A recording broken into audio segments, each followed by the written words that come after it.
Assalamualaikum warahmatullahi wabarakatuh.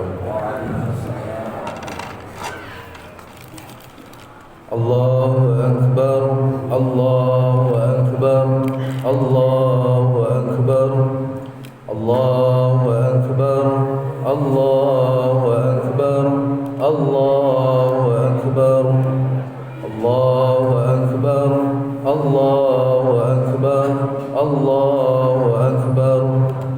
Allahu Akbar kabira walhamdulillahi katsira wa subhanallahi bukratan wa asila.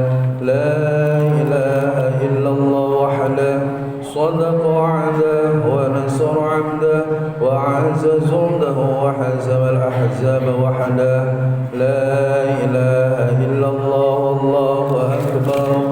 Allahu akbar walillahil hamd. Alhamdulillah.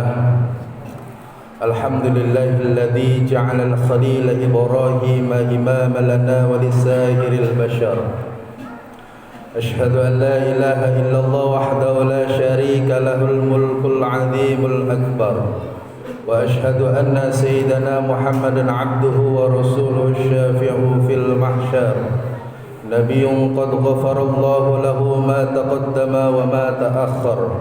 Allahumma salli wa sallim ala sayyidina Muhammadin wa ala alihi wa ashabihi alladhi adhaba anhum ar-rijsa wa dhahar. Amma ba'd, fa ya ibadallah, usikum wa iyaya bitaqwallahi wa ta'atihi la'allakum tuflihun. Wa'lamu anna yawmakum hadha yawmul 'idil akbar. Qad rafa'allahu qadrahu wa azharahu wa samahu yawmal hajjil akbar. Kaum muslimin dan muslimat rahimakumullah, dalam suasana sukacita kita merayakan hari raya Idul Adha. Kita semua berkumpul bersama-sama di tempat ini, melantunkan takbir dan tahmid sebagai ungkapan rasa syukur serta terima kasih kita kehadirat Allah Subhanahu wa taala. Kita mengagungkan, memuji asma Allah, Tuhan yang Maha Agung lagi Maha Pengasih dan Penyayang. Allahu Akbar, Allahu Akbar, Allahu Akbar walillahil hamd. Maka pada kesempatan ini, mari kita tingkatkan takwa dan ketaatan kita kepada Allah Subhanahu wa taala dengan senantiasa memenuhi segala perintahnya serta meninggalkan segala apa yang dilarang oleh Allah Subhanahu wa taala. Selanjutnya, marilah kita melihat bagaimana umat Islam mengagungkannya, berbondong menuju ke tempat dilaksanakannya salat Id, seraya mengingat akan suatu hari di mana semua manusia akan dikumpulkan pada hari yang oleh Al-Qur'an disebut yauma la yunfa'u malun wala banun illa man atallahu biqalbin salim.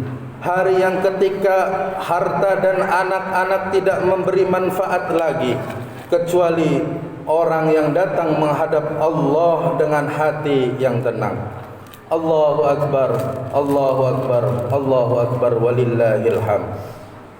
Hari ini kita mengenang peristiwa sejarah yang agung melibatkan dua orang Rasul Allah yang tetap dikenang sepanjang zaman.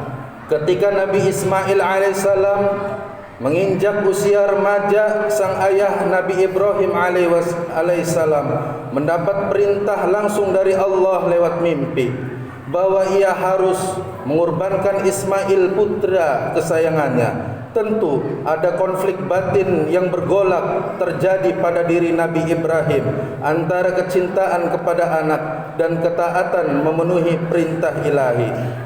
Namun cintanya kepada Allah jauh lebih besar di atas cintanya kepada anak, istri, harta benda dan materi dunia lainnya.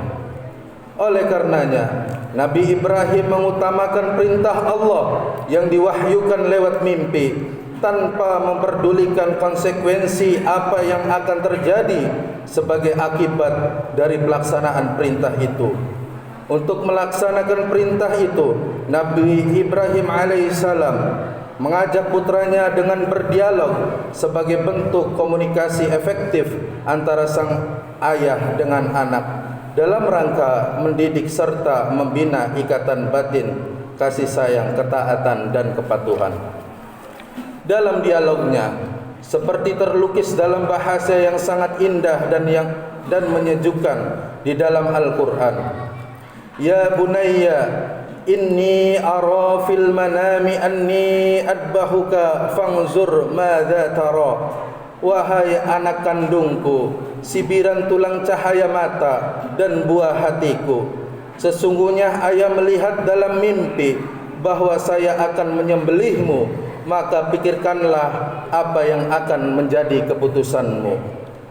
Ismail sebagai anak yang soleh, patuh dan taat kepada orang tua yang telah melahirkan dan membesarkannya, spontanitas menjawab, Ya abatif'al ma tu'maru satajiduni insya'allahu minas sabirin. Wahai ayahku tercinta, laksanakanlah apa yang telah Allah perintahkan kepadamu. InsyaAllah ayahanda akan menyaksikan sendiri bahwa ananda sabar serta tabah menghadapi ujian itu. Quran Surat As-Saffat ayat 102. Dalam peristiwa yang sangat mengharukan itu dan detik-detik yang amat dramatis, bukanlah Ismail yang tersembelih, karena dengan kekuasaan dan kasih sayang Allah, tiba-tiba ia mengganti dengan seekor kibas besar yang dibawa oleh malaikat seperti yang diilustrasikan dalam Al-Quran.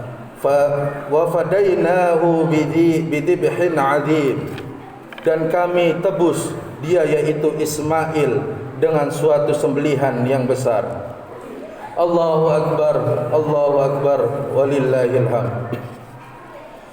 Kaum muslimin dan muslimat rahimakumullah, itulah prolog sejarah berkurban. Maka sebagai epilog dari peristiwa penting itu, Allah Subhanahu wa taala mensyariatkan bagi umat ini yang berlebihan, yang mempunyai harta lebih, supaya melaksanakan kurban setahun sekali pada hari raya Idul Adha. Apa yang digelar Nabi Ibrahim alaihissalam di dalam panggung sejarah peradaban manusia adalah mengorbankan anaknya secara manusiawi, yang menurut naluri dan pikiran orang biasa bahwa tugas itu adalah sesuatu yang amat sulit diterima.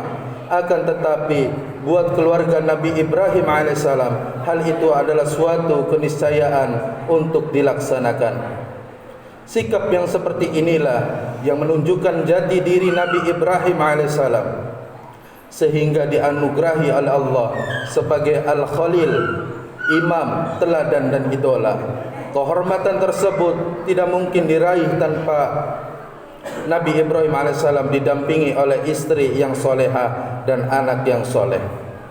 Wa idibtala Ibrahim rabbuhu bikalimatin fatannahunna qala inni ja'iluka lin-nasi imama qala wa min dzurriyyati qala la yanalu ahdiz zalimin.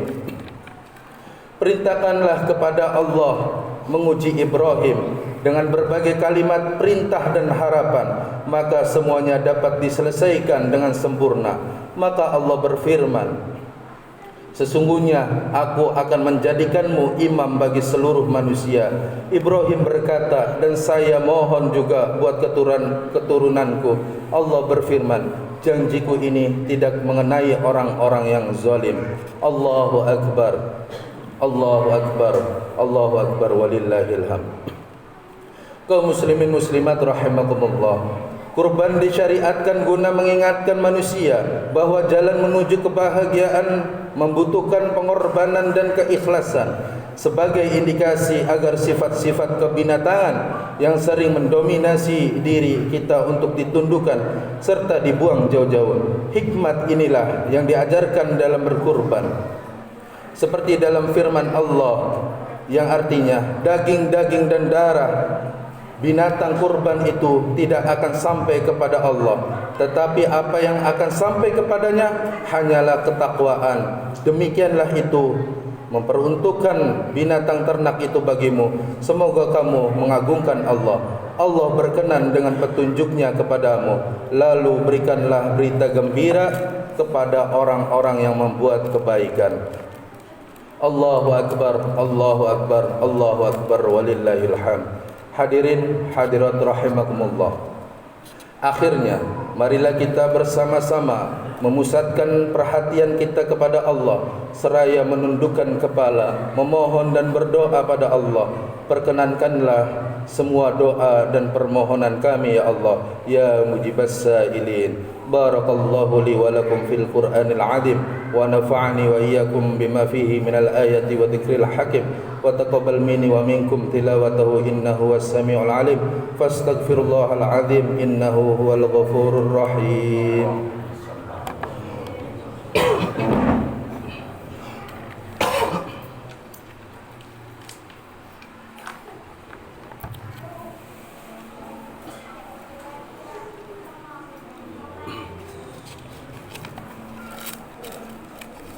Allahu Akbar, Allahu Akbar, Allahu Akbar, Allahu Akbar, Allahu Akbar, Allahu Akbar, Allahu Akbar kabira walhamdulillahi katsira wa subhanallahi bukratan wa asila.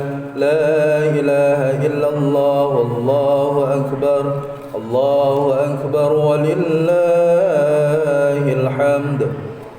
Alhamdulillah, alhamdulillahilladzi ja'ala al-a'yada bil afrahi was surur وضعف للمتقين جزيل الأجور. فسبحان من حرم صومه وأنجب فطره وحذر فيه من الغرور. أحمده سبحانه وتعالى فهو أحق محمود وجل مشكور. أشهد أن لا إله إلا الله وحده لا شريك له شهادة يشرح الله لنا الصدور. وأشهد أن سيدنا ونبينا محمدا عبده ورسوله الذي أقام منار الإسلام بعد الدثور. اللهم صل وسلم على سيدنا محمد وعلى آله وصحبه صلاة وسلاما دائمين متلازمين إلى يوم البعث والنشور. أما بعد فيا أيها الناس اتقوا الله اتقوا الله اتقوا الله تعالى واعلموا أن يومكم هذا يوم عظيم. وانثروا من الصلاة على النبي الكريم. وقال تعالى في كتابه الكريم إن الله وملائكته يصلون على النبي يا أيها الذين آمنوا صلوا عليه وسلموا تسليما. اللهم صل وسلم على سيدنا محمد سيد المرسلين وعلى آله وأصحابه والتابعين وتابع التابعين وتابعيهم بإحسان إلى يوم الدين. وارحمنا معهم برحمتك يا أرحم الراحمين. اللهم اغفر للمسلمين والمسلمات والمؤمنين والمؤمنات الأحياء منهم والأموات. اللهم انصر من نصر الدين وخذل من خذل المسلمين ودمر أعداء الدين وأهلك الكفرة والمبتدعين والمشركين. اللهم أكفنا شر الظالمين يا أرحم الراحمين. ربنا اغفر لنا ولإخواننا الذين سبقونا بالإيمان ولا تجعل في قلوبنا غلا للذين آمنوا ربنا إنك رؤوف رحيم. عباد الله إن الله يأمر بالعدل والإحسان وإيتاء ذي القربى وينهى عن الفحشاء والمنكر والبغي يعظكم لعلكم تذكرون. فاذكروا الله العظيم يذكركم واشكروه على نعمه يزدكم واسألوا من فضله يعطكم ولذكر الله أكبر.